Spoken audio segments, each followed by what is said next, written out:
Reaper, the Tale of a Pale Swordsman. That's the game I'm going to be playing here today, guys. Thanks for tuning in. Why don't we give it a look? So, some of you may remember playing Reaper on your Android or iOS devices when the game was released back at the beginning of January. Well, now it's finally been ported over to Steam and PC, but boy, can you tell that it was made for those touchscreen devices.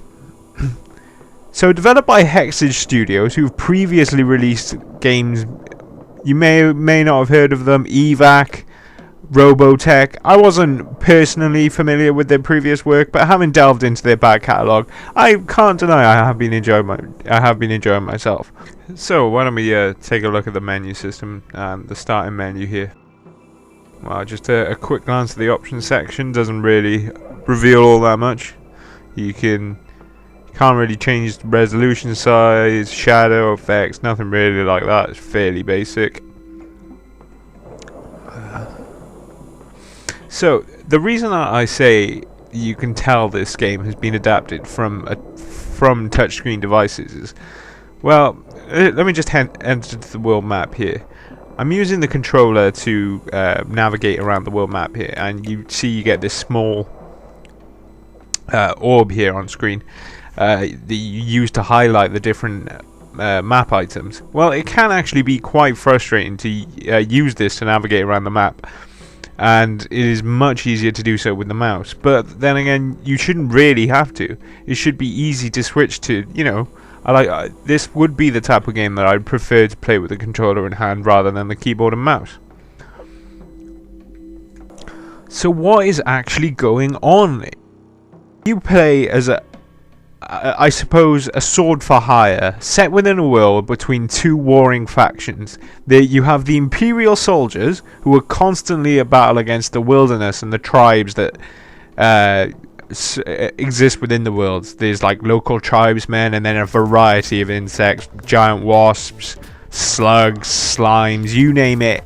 If it's appeared in a fantasy film, genre, book, somewhere, anywhere, it's probably in this game.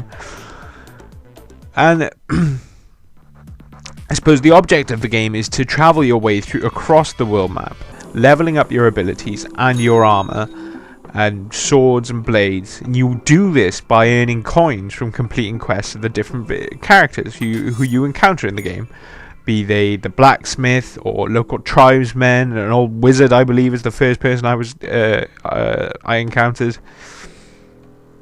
But that's basically what the game is about and where the world is taking you.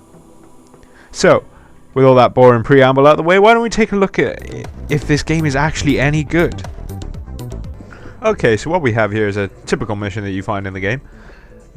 You'll meet various different characters. It will give you a little dialogue box about how their fields are being plagued by a swarm of wasps. It seems to be here at the moment. And then you'll be tasked with traveling to the location where you can just kill everything on screen.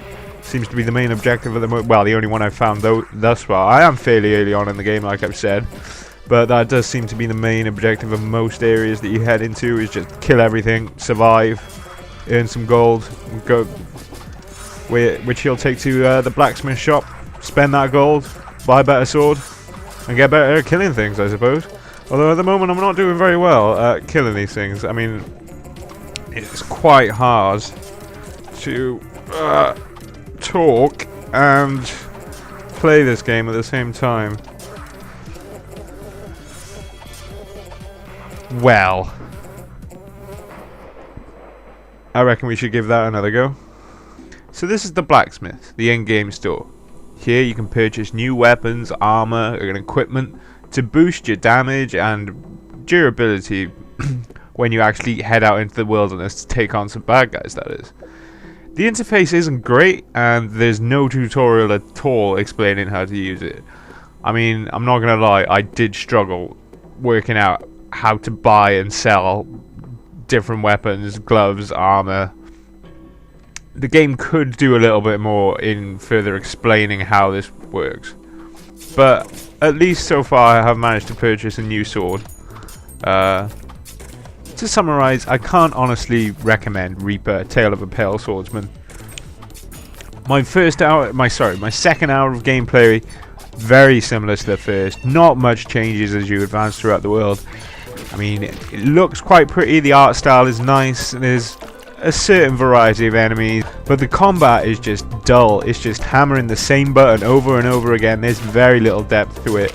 I mean, there are definitely better side-scrolling RPG beat-em-up games, whatever you want to call them, to be found on Steam.